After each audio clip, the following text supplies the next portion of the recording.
Is it just me, or is right now the easiest time that we've ever experienced as entrepreneurs? Yeah, is it just me or does this online business thing just keep getting easier and easier and easier? Is it just me, or are people like engaged like never before? Yeah, yeah. Is Yeah. it just me or does it feel like spending time on Instagram just is like the best feeling right now? Oh my Like God, the it feels best so way to spend your good. free time, you It feels know? so good. Yeah. Is that the $1 million you just made in your pocket, or are you just happy to see me?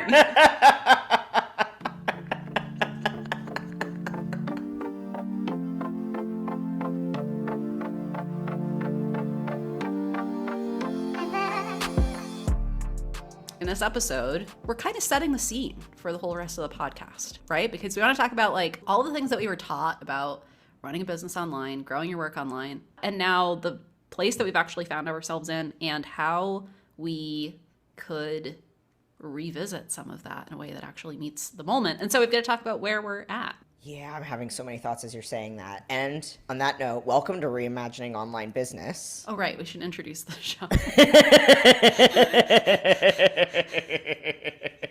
I'm Tristan Katz. Oh, I'm just kidding.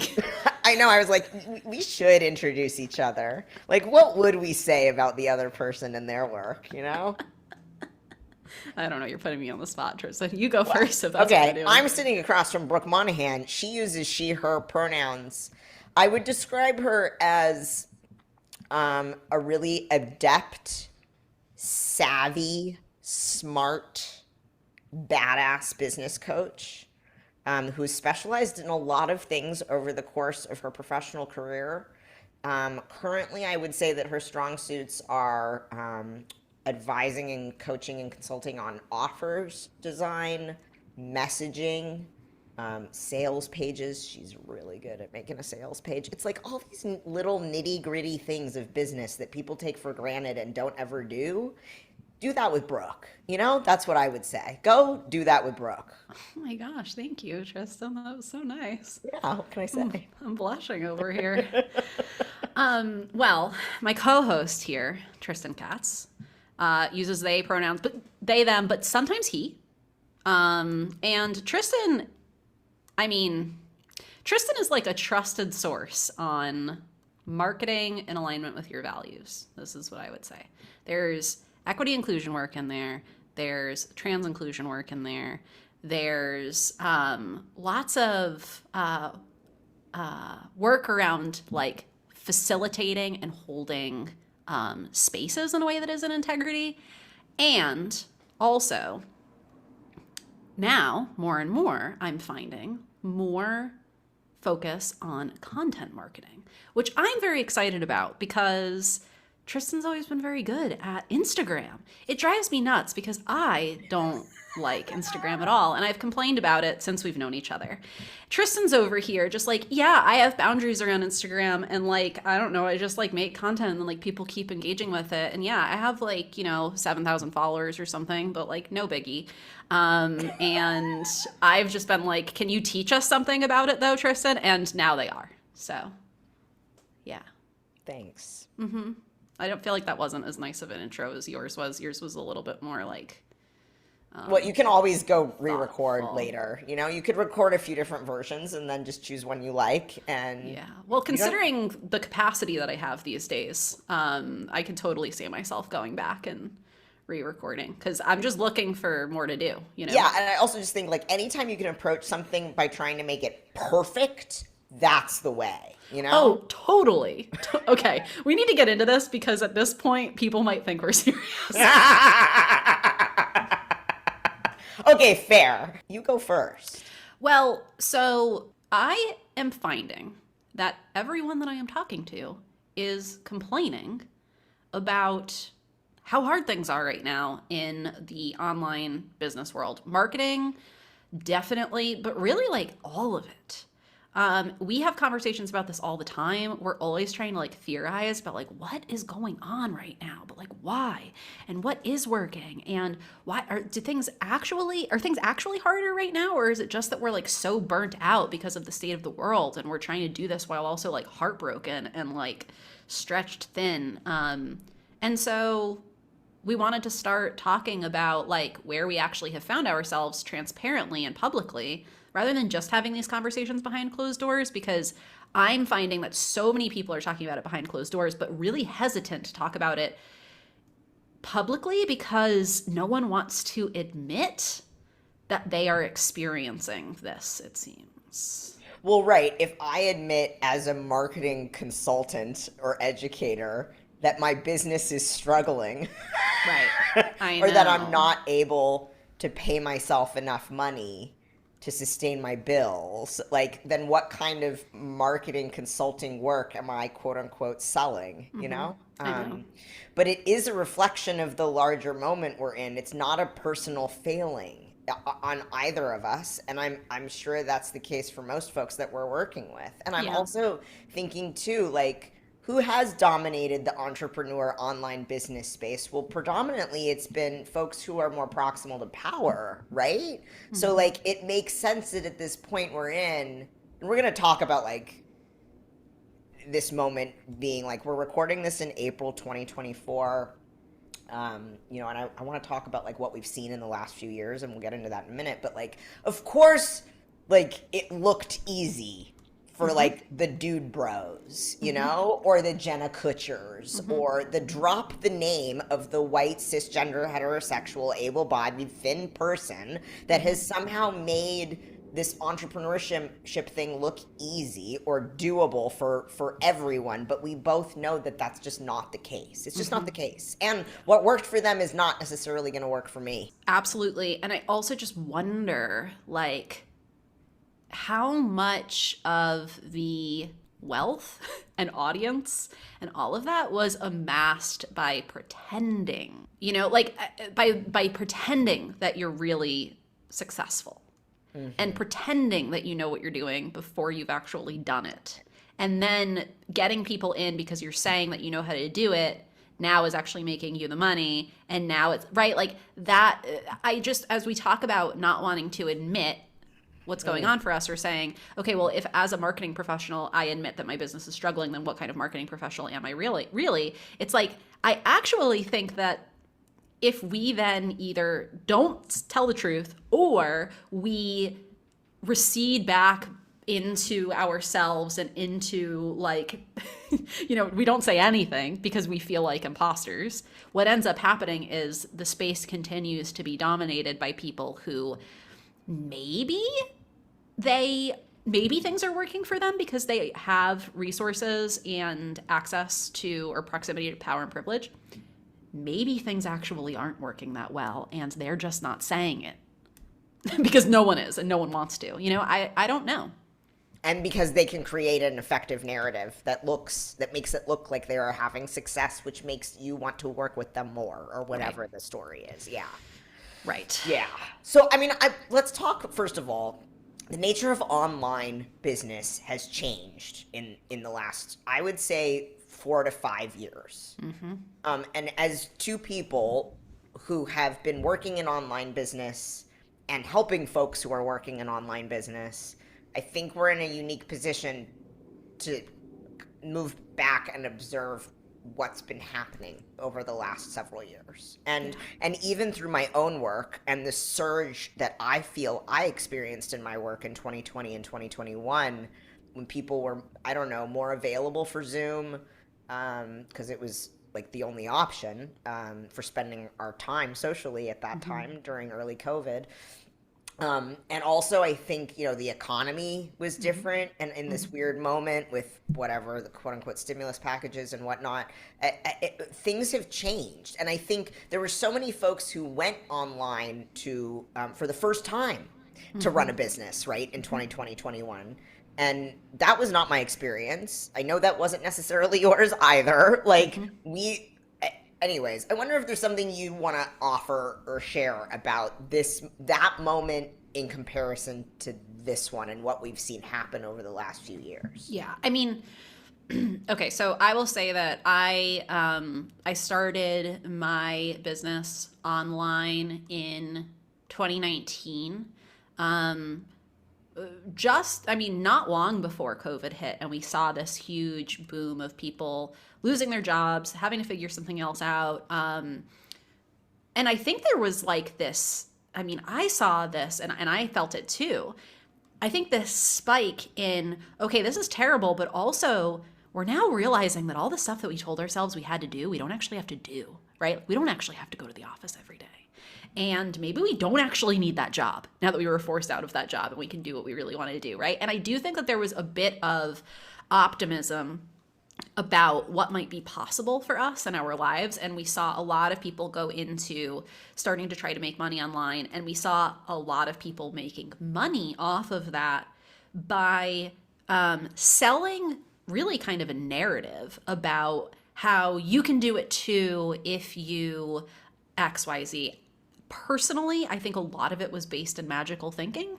I think a lot of it was based in, honestly, prosperity gospel. Like a lot of just like, if you pay the right people, then the riches are going to come to you and then your life will like never be the same, and you too can experience this, whatever. And now I think 4 years in, which, by the way, if you talk to people who have run online businesses or businesses in general for a period of time, I don't know about you, Tristan, but I have always heard people talk about the 3 to 4 year mark as being this mark where either you really start to see some traction or you realize that like, oh, this isn't going to work. I think the 3 to 4 year mark is really a make or break moment for a lot of people. We're there. So I kind of think like a lot of this is the environment. And I also think a lot of it is the fact that we just have a bunch of people in the online business space who have become really jaded, who have lost hope. And for those of us who work with online business owners, that is impacting our businesses as well because people are not as, I think, excited or hopeful, or I think there's a lot more skepticism now too. Yeah, this is interesting, the 3 to 4 year mark. I know you're right. I have heard that before. I started my business in 2018. It makes sense to me that by 2021, 2022, I thought I was set.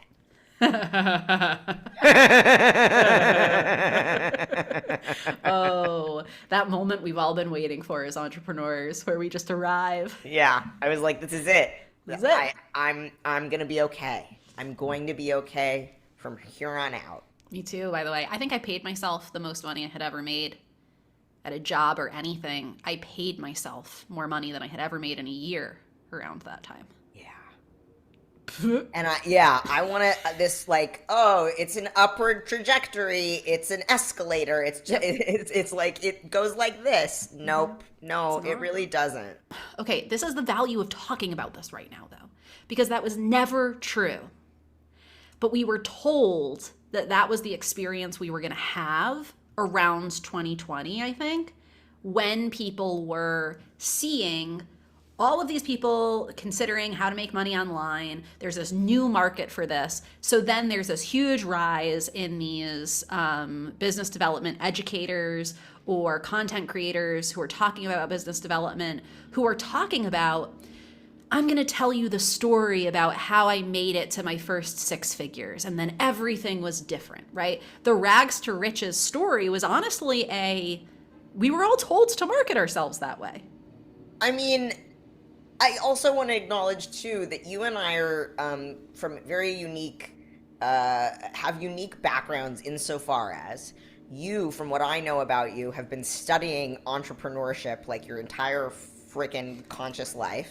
Yeah, I have a weird obsession with it. Okay, so you've seen a lot of different narratives and stories out there, right? And experiences. Yeah. And me, I grew up with one of my primary parents being an entrepreneur who, yes, has these identities that are more proximal to power and did do this. Like, literally worked himself off the job site as a carpenter into an educator role, starting his own business that then grew and grew and grew and grew, and he was fine financially, and I helped him do it. So that's what was modeled for me. And on some level, I think it's what I expected myself to do. It's certainly what my father has expected me to do, right? That at some point it starts clicking and it's working, and then you're good.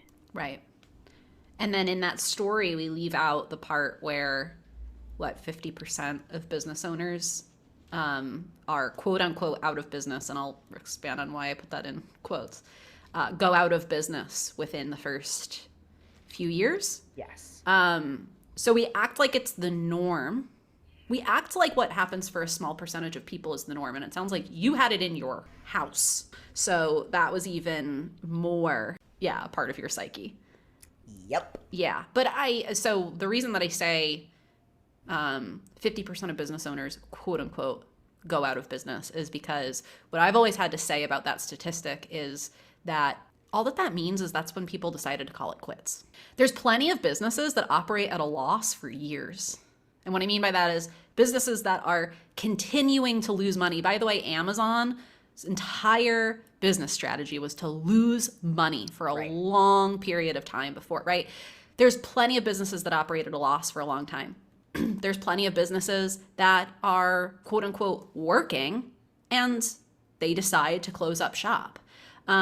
So I think I always look at that stat and like I'm always looking at these articles about the reasons that businesses are going out of business this year. And there's all these surveys about it. I don't understand how those surveys could ever possibly be accurate because they're all self-reported. And what I know as a business coach, and Tristan, I'm going to guess you have experienced this as well. If you ask somebody, why do you think your business is struggling right now?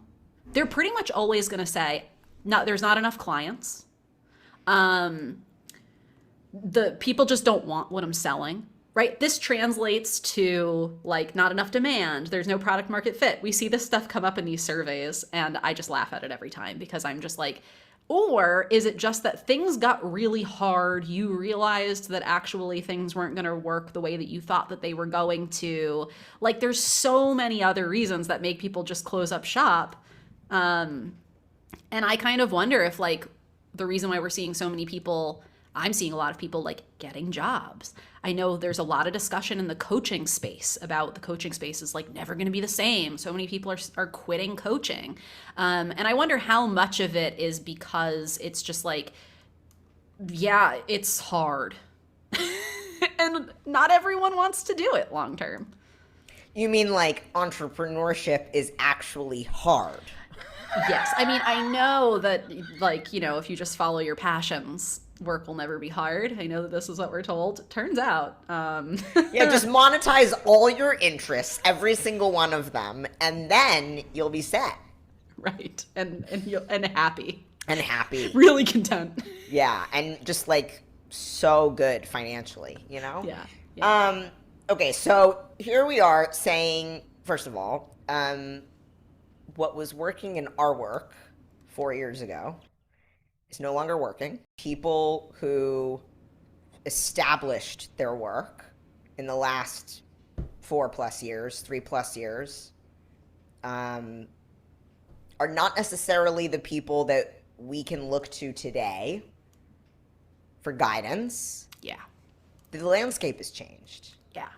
Yeah. I mean, I'm always thinking about, so in my nerdiness, and I know that you and I have had these conversations, we both do this, right? We find a person who appears to have it figured out, who's giving all this advice, and we're like, maybe we should be doing that, right? And then if you go back in their social media and you like, if you go onto their Instagram and you go way back in their feed, you can find when they had this blow up in followers, right? And like, so for example, there's a person who we've talked about before, and I went back and kind of investigated, and I was like, yeah, this person got a whole bunch of followers by making reels every day for 60 days, right when reels were rolled out. So yeah, that's what happened. But if you look at their content, there's a narrative, there's a marketing narrative about how they did this and how they can teach you to do it now. And I'm sort of like, okay, right, but like we're no longer really in the moment where the thing that happened for you is like actually consistently working for people. And maybe it never was even consistently working and that person just got lucky. So I'm always looking at like, okay, but how did you grow your business? When was it? And have you adjusted what you're saying to the moment that we are actually in? Because times have changed. Also, what if somebody's Instagram audience isn't actually a reflection of how much their business has grown? Well, that is a wild idea, and that is a controversial topic that I don't even know if I'm willing to wade into because, wow, I don't know if we can even back that one up. And I mean, to Brooke's point, I am number one in line on the let me study somebody's podcast and Instagram profile like every single day until I figure out what I'm missing in my work that they have somehow done in theirs. Yeah. Right? I'm also the first in line to study somebody's Instagram content and hold it on some pedestal as if they've unlocked some secret to messaging and design, and therefore it's translating to sustainable income for them because they have 100,000+ people, and because look at all the comments they got. And I feel like Brooke has to you have to constantly check me on this. The latest revelation that you were sharing with me about the numbers and how, like, sure, somebody's getting this many views on their reel. They have this size of an audience that's actually the same amount or less than the traction that you're getting on this piece of content given I'm like, oh, the numbers. Oh, they don't just exist in a vacuum. It's all relative. Just like somebody's audience size isn't necessarily an indicator that their business is doing okay. Yeah, totally. And I know people, I have got to tell you, there's been a couple of times. This happened to me a lot in the beginning of my business coaching days where I would get an inquiry for a new client. And then I would go and look that person up and be like, whoa, this person has like 20,000 Instagram followers. This person knows what they're doing. I don't know how I'm going to help them. And then they would come into the space with me and I would find out that like they cannot sell anything. And whether it's because they participated in some weird thing where they bought followers and so they had no engagement, or they got a bunch of, there's one person in particular who I worked with at one point who had a carousel that went viral and got a ton of, I think 4,000 new followers like overnight. And the carousel had nothing to do with what she did. Now she has, the majority of her followers don't even know what she does. And it got really challenging. So to your point, we've seen it happen again and again. Having a big following doesn't mean that it is working for you. But I also think that we are, and as somebody who is constantly studying this stuff, what I see is the accounts that seem to be growing really quickly right now are the accounts that are dedicated to telling you how to grow really quickly. Because so many of us are looking through reels thinking, how do I do this? And then something comes up and it's like, I'm going to help you, blah, blah, blah. Or they show a screen grab of their insights and it shows that they were in front of however many hundreds of thousands of people, which by the way, if they have hundreds of thousands of followers, that would make sense. And then they end up getting followed and so it's like, of course you're growing because you're talking about growing. Is that applicable to people who are talking about a different thing? Is that applicable to a wellness business? Is that applicable to a product based business, I'm ranting at this point, but as you were ranting, I was thinking, yeah, okay. I put out this post twice a year or whatever on Women with an X. You've heard me talk about this a billion times now.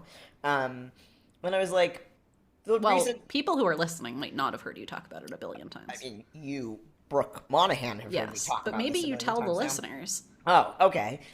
Dear listener, I found my way into this, what I call cornerstone piece of content that people need to hear over and over again about why the word women with an X isn't as inclusive as one might think. And so I put this out twice a year. It lives on my website as an article. I put it out on average twice a year as a carousel slide. I pull from it for other things from time to time. And every time I do it, I change it up, right? I change the design, I change the text a little bit. I'm constantly iterating and experimenting with this piece of content, with most pieces of content. The last time I shared this was January 18th. Again, we're filming this on April 9th. And I just looked at the insights. It's still going, by the way. People are still engaging with it from January. People are still liking it and sharing it to their stories. So every now and then I get like notifications about that. It's doing really well, like really well. I got 60 new follows so far from this one piece of content that I posted in January. The content, by the way, was also marketing for a training that was starting at the end of January. I had to cancel that training because not enough people registered for it. This is such a happy story until but my You're point fucking is, up the entire narrative. You were supposed to pitch your Instagram marketing program and leave this part out. Hey, we're all about radical transparency on the Reimagining Online Business podcast. And I'm here to tell you that those 60 new followers that came from that carousel slide did not translate to workshop registrations, right? Mm-hmm. It might over time, mm-hmm. right? As I continue to share more content on that topic. But think about all the people who are following me from that one piece of content who are not interested in ever investing in time with me off the app, right? Yeah. It's just like this point about what you see online, right? We've always talked about this, that like social media is like a highlight reel of people's lives and you don't actually see what's going on. The same can be said for when we're looking at quote unquote what's working when marketing yourself online, and what appears to be working for people just is not the story about what's actually happening behind the scenes. Even if you were to go in and look at further insights, even if you could see that actually they are getting a bunch of registrations for workshops, or actually they are getting tons of opt-ins for their newsletter and it is converting to new clients, then my questions are like, how much are you spending on ads though? How big is your team? How much are you actually paying yourself, right? Like there's so much that you're just not gonna know. And so I think that what we're trying to do here is like sort of talk about what we hear is actually going on behind the scenes of people's businesses and our businesses as well. Right now, what the landscape is actually like, because what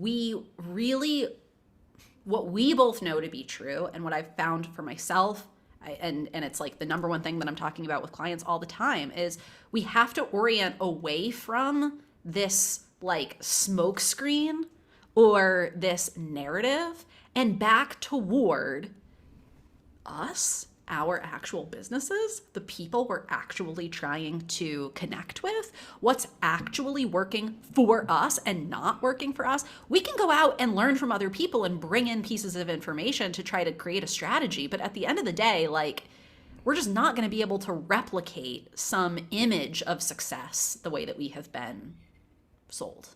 Yeah, I'm just seeing the smoke screen idea being so applicable in so many different ways in this conversation. I also feel like the smoke screen, the collective smoke screening that we experience as human beings right now, like the fact that COVID is still happening, mm-hmm. right? And just today, I felt like I had to explain that to somebody. Mm-hmm. The fact that COVID was happening and it started being, I mean, actually, from the beginning, it was denied, right? Mm-hmm. Like, from the very beginning, it was like, that's only going to happen for 2 weeks. Mm-hmm. So COVID's happening, and that's being denied. We're witnessing multiple genocides, but that's also being contested and denied. Mm-hmm. We're witnessing a soft genocide against trans people in this country, but that's being contested and denied because trans people don't actually, quote-unquote, exist. You know what I mean? Like, all I feel... It just feels like more and more look, there's no capital A answer. And one of the answers, I think, is to stop perpetuating the smokescreen, stop denying what's actually happening, start actually treating people for the way that we need to be treated because of the very real experiences we are currently having, whether or not we're going to acknowledge it. You know what I mean? Like, Yeah, I mean, I think that you're touching on, we literally just earlier today, at the time of recording this, taught a workshop on reimagining marketing in 2024, and we're going to do a whole episode on that. But I think that, you're touching on something that we talked about in that space, and we'll talk about a lot as this podcast unfolds. But it's understanding that people are having a really hard time right now and are actually really checked out. People are really jaded. I mean, I know that like half the time that when I'm counting toward your views or your reach stats, I don't even know if I actually even saw your content, because chances are I just scrolled past it while I was trying to numb out, and I think we're seeing a lot of that right now. And one of the ways that, or I think that like, yeah, one of the ways that we actually can be noticed right now and not just become a part of that background noise is to not be a part of the background noise by not doing the things that we are seeing other people do just because we're telling ourselves it's working, and actually showing up like real people and trying to create an actual connection with folks and like talk about people's actual experiences and meet people in this headspace that they're in, which is not what it was back in the beginning of when we thought it was going to be 2 weeks and we were going to be back to work. It's not what it was back in September of 2023, right? I know. Like, we are witnessing another moment of a shift energetically, in terms of consciousness, in terms of capacity. And to your point, and the workshop we taught earlier today, when we asked if people were tired, it was like, I can't believe how many hands went up, Yeah. And I think, how do we, this is something that you and I have talked about too, where I'm like, blah, blah, blah, no more business as usual. I'm going to rant about how in my work I, care about interrupting business as usual. And then here I am on Monday posting about the free workshop that I'm teaching tomorrow. And then on Tuesday, I'm posting about the free workshop I'm teaching. And then on Wednesday, I'm posting about this other work. And I'm like, that's freaking business as usual.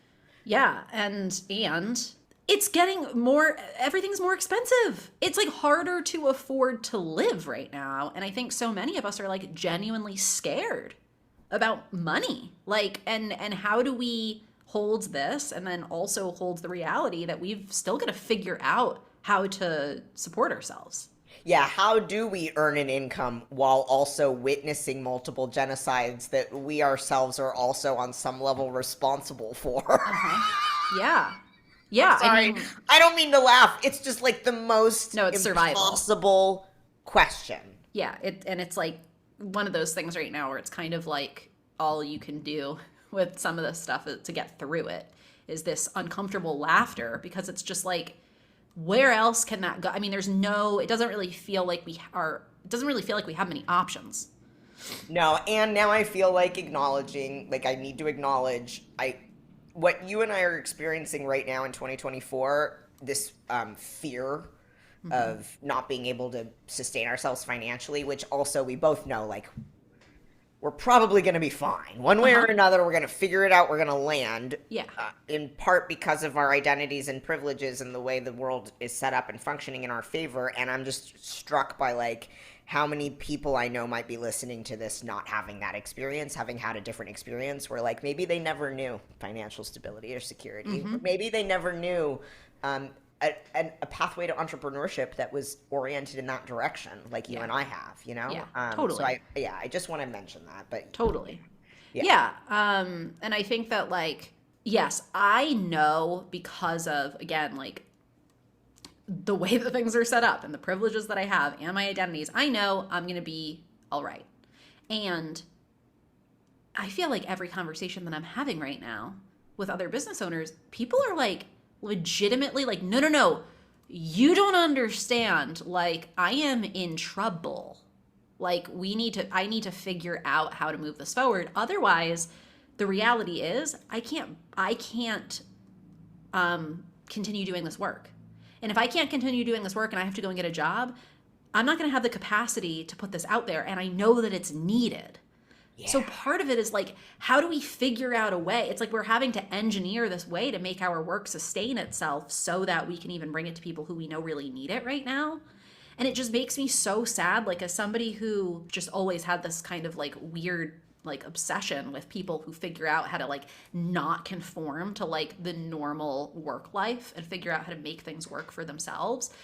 I feel like those are always the most creative people. They're always the people who are doing the work that we actually need. They're always the ones that I'm like, oh, like that is cool. You know, like that's the stuff that I want to participate in, or that's the stuff that I need. And what happens when we all have to go work for lack of a better term, the man, you know, because because it's all that we can figure out how to do. And none of us are able to put this work out there. Like, to me, it just makes the world a much like more dull, less beautiful place. Yeah.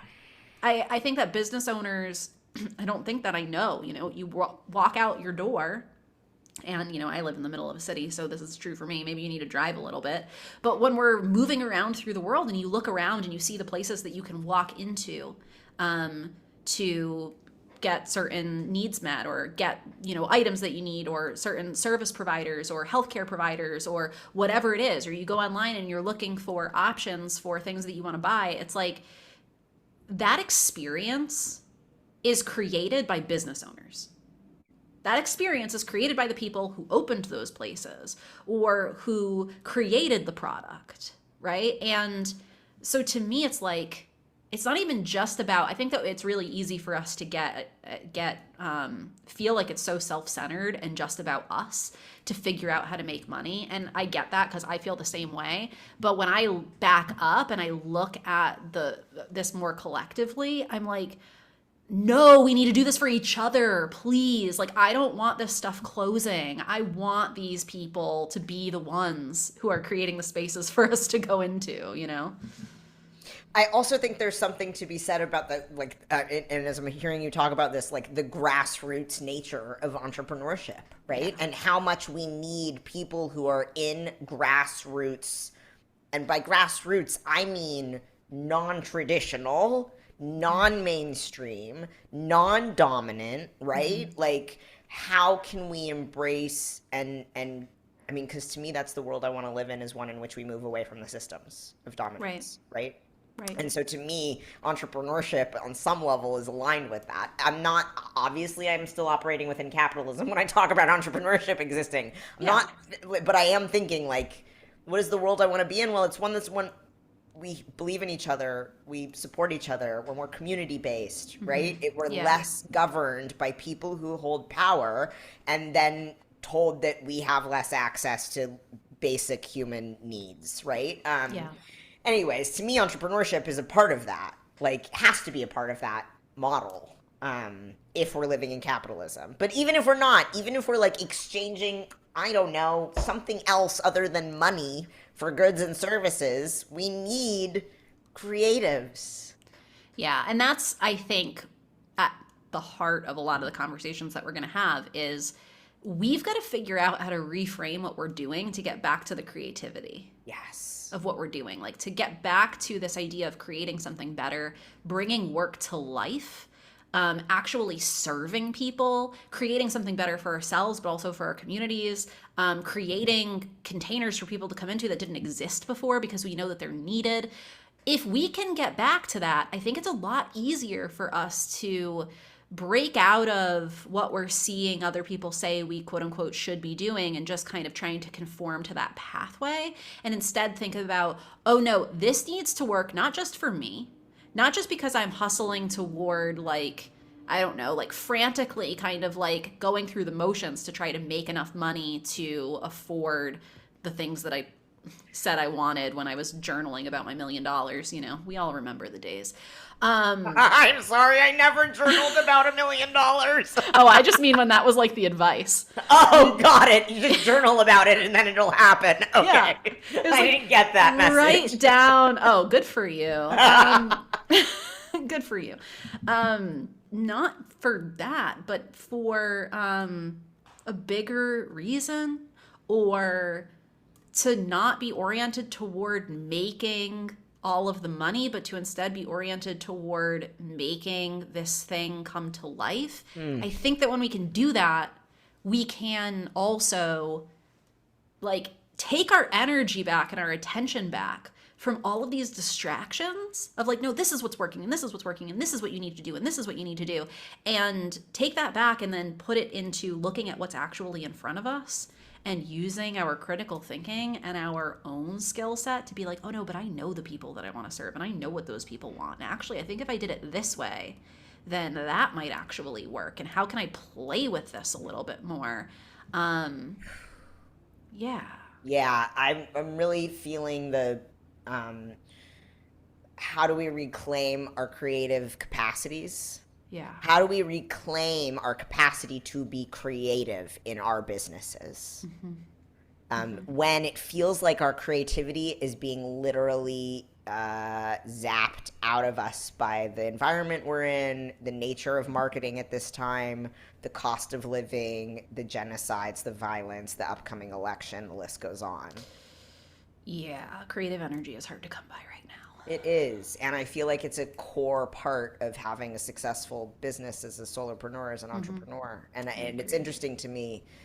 I mean, maybe you and I can talk about this more in upcoming episodes, but I mean, this is a part of the saying the shit that's hard to say when we do the work that we do. But it's like, man, how long have I been struggling with my relationship to creativity, because my brain has been hijacked by so much other stuff in my life, you know? And then how do I keep showing up to get the freaking Instagram post out or like create X, Y, and Z if my creativity is zapped? And yet my work, my financial security relies on it.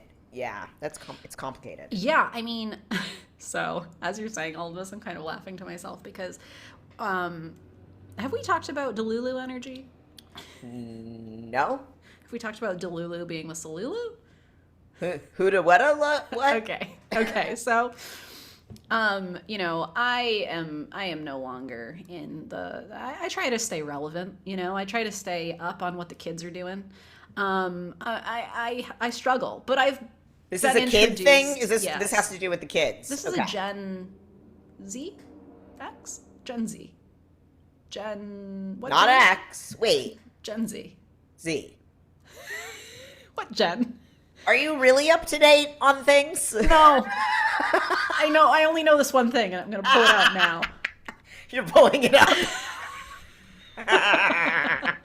So, I have this banner on my wall that I had custom made. It says "Don't worry" on it, and every time I look at it, I'm kind of like, do I still like that opposite my Free Palestine thing? You know, am I still about that? And ultimately, I always am like, oh no, I stand behind this, because the reason that I had this made was because I was running a program on launching your first, or like getting your first offer out into the world, or for people who are pivoting too. It wasn't necessarily first anyways. And so many of the conversations that were coming up were people being like, okay, but what if I do this and that doesn't work? Or should I do this or should I do this? Or, okay, but I'm afraid that if I do that, then this is going to happen. And I was just having to say over and over and over again, your job right now is to not worry about that. Literally, your job is to stop worrying about that. Because what you're doing is you're not allowing yourself to be creative in what you are actually trying to do here. You're not accessing any amount of creativity because you are so busy worrying about what's going to go wrong.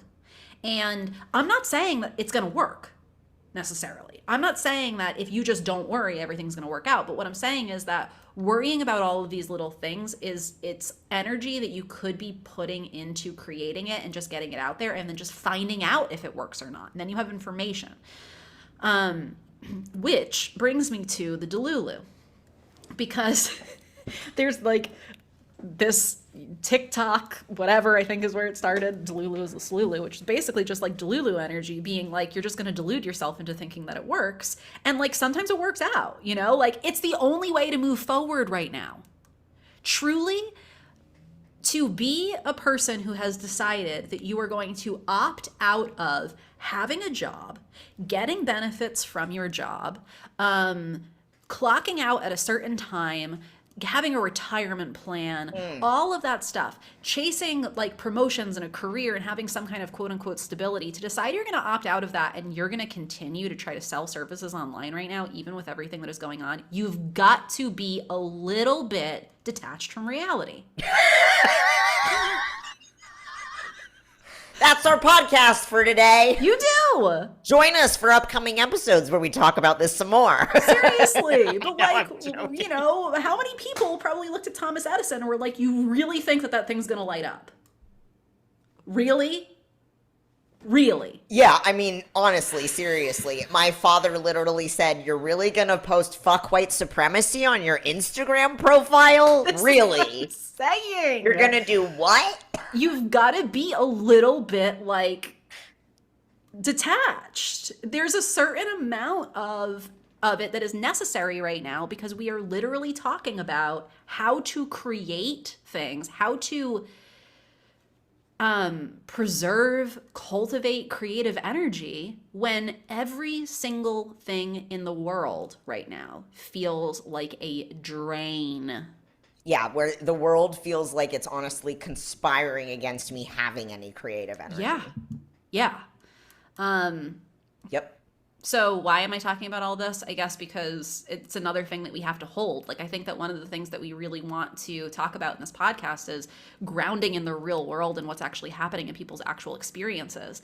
And there's some amount of like having to, I don't know, like cultivate some amount of trust within yourself that you actually can like slow down or divest or pull back or pour into yourself, or take time for no reason other than to just try to like fill your cup a little bit, even with all of the stuff that's going on. And because it's the only way forward right now. Yeah, and I hear the early words of the great Brooke Monaghan on the podcast that was once known as Transcend Your Dichotomy, in which she advises that if you are feeling like you don't have time to slow down, everything is, it's all pressing, you've got to get all this stuff off your plate, you got to do all this right now, today, that's the time to probably slow down the most. I hate it. Yeah.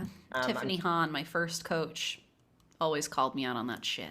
I mean, I feel like that's a big part of what you were talking about when you were talking about leading yourself into burnout early on in your work. I mean, those are the podcast episodes I'm thinking about. And I've just really taken that for myself and try to take it for myself, that if my brain is saying, you must, there's usually some other story in there that I can access that's actually me reclaiming my access to creativity again, right? Yeah, I mean, it takes energy to get yourself out of a groove, out of like a pattern of just like being in this one kind of like brain groove, like neural pathway. It takes energy to like shift that. If you're tired, it makes total sense that you can't see another option than to just like keep going, because your body and your brain are literally conserving energy to just try to get you through this. And there comes a time where the only way to conserve energy is to like start running on autopilot. And we need to be aware of the things that have become second nature to us. And so to your point, it's like, yeah, when you get really, really tired, you're gonna switch back into those things that we were taught from our parents, from the systems around us, from ourselves, just telling ourselves the same story. And I think reclaiming that creative energy is really about first investing the energy into like stopping that kind of The pattern. habituation. Yeah. Totally. Yeah. The anxious spiral. Yeah. Oh, the good old anxious spiral. Oh my gosh, me and the anxious spiral, like, we are buds. Oh, I don't actually have any understanding about what an anxious spiral is. I should introduce you, because I spend more time with the anxious spiral than really anyone else these days. Let me know if you need an intro. I mean, I gotta say, I like it if it's externalized. Like, I'm down with an anxious spiral, or like I can get down with an anxious spiral if it's like, I'm anxiously obsessed about my business, and so I'm going to listen to all of these podcast episodes and hope that I find the answer. Oh. Okay. Versus, like, I'm anxiously obsessed about a relationship dynamic that I like can't control, that is more of an internal experience, and I don't get to externalize it and focus outward. You know what I mean? Uh-huh. You enjoy the one that Well, you yeah, can because then it makes me feel externalize. like I'm gonna figure something out. Oh, okay. Well, that's great for you. For my fellow ADHDers who are listening, we all know that what does that lead to? Everyone, say it with me: burnout. Yes, we become obsessed. Just like, this is the thing that I'm on now, and then the next thing you know, it's like you haven't done anything but listen to the podcast for like, every single time that you have a free moment, and then you're fried and you just like can't listen to another business podcast again. Then you do what I do and you literally just unfollow every single business account. You stop listening to anything business related for a while. We always come back around, I mean, maybe I have more ADHD tendencies than I realize. Listen, here's what we know to be true. Our current world is creating ADHD. ADHD, I know. On that note. So this is going to be super optimistic. We're going to be talking all about what you can do to live your best, happiest life in a dystopia.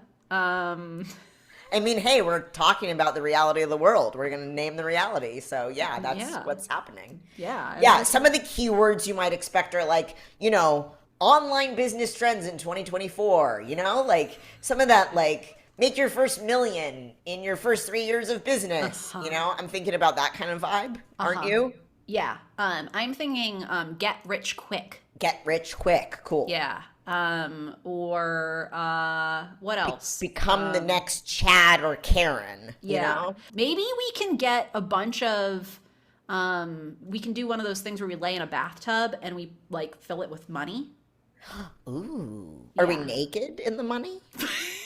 I mean, it's going to look like we're naked, but we might have something on to protect the bits. Great. That's good because money's really dirty, actually. Yeah. Well, probably what we're actually going to do is we're going to fill it with something else and we're going to lay money over the top. Oh, on top. Yeah, we don't have that much money anyways. Yeah, you can't just fill a bathtub with money. Right. That's the point. We don't have it. We're just going to pretend we need to make it. Top. I love all of these marketing plans you're coming up with. This is really good branding and really like honest, in alignment, in integrity. This is what you talk about in your work all the time. Yeah, seriously. I honestly can't believe that I haven't acted on these sooner.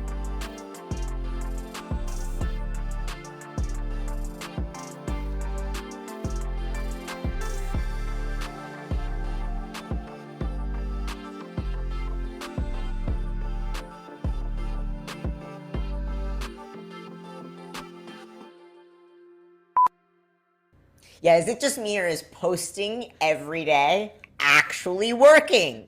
Is it just me or are people like engaged like never before?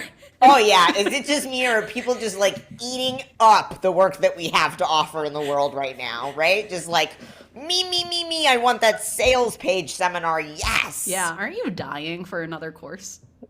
Oh, is it just me or could we do with some more virtual trainings? We got more? I'm sure we've got more. The question is, do people want more? I know. Is it just me or am I at a place in my life where looking at jobs is just like completely out of the question, Is it just me or is like affording to just live a really solid, content life just so easy right now? Yeah, is it just me or the cost of living is just like, what? Oh. It's so, like, nobody should be struggling right now. It's so easy to afford groceries. I mean, the deposits are up and the grocery bills are down. You know what I'm saying? Yeah, gas down. Taxes down. No, but really engagement down. Engagement down, seriously. Interest, and not the good kind, down. The other kind up. Honestly, maybe what we should do, maybe we should talk about this not recording, but I was thinking about trying to put a bunch of money into renting a Lamborghini for a day so we could take pictures in front of it. Brilliant. I'm a little bit concerned we're turning people off with our levels of sarcasm. We'll find out. Okay, let us know what you think. Leave us a rating and review unless it's 1 star. We love when We people don't are want to like, hear from you. if you love it, give us 5 stars. If not, don't review it. No, why? Why would you ever leave a 1-star review? Because, well, you know that people mostly leave 5 stars or 1 stars. 1 star. What? Yeah. Most people who have a average middle of the road experience don't bother reviewing. Why would people having a bad experience take the time to review? Because they're pissed and they want to Cool. stick it to you. Hey, this is the nature of online business, everybody. Welcome. Welcome. Okay. Is that it? Yeah. Great. Bye. Good. Bye.